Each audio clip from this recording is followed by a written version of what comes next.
بسم اللہ الرحمن الرحیم۔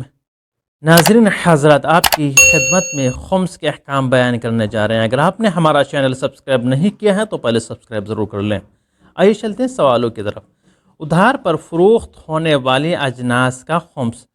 بعض افراد ادھار پر چیزیں بیچ دیتے ہیں اور جب اس کی رقم آتی ہے تو کیا اس پر خمس واجب ہوگا یا نہیں؟ سوال: اگر میں سال کے دوران کی کمائی سے خریدی جانے والی اجناس کو ادھار پر فروخت کر دوں اور ان کی قیمت کی وصولی کا وقت خمس کی تاریخ کے بعد ہو تو ان کی آمدنی کے خمس کا کیا حکم ہے؟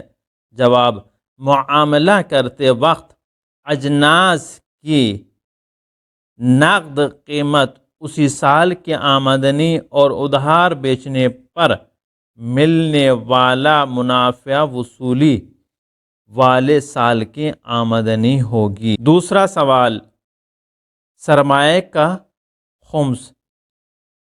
اس بات کے پیش نظر کہ اجناس کی قیمت خرید اور جس قیمت پر گاہک کو بیچی جاتی ہے اس کے درمیان فرق ہوتا ہے، دکان میں موجود اشیاء کے خمس کا حساب لگانے کے لیے معیار کیا ہوگا؟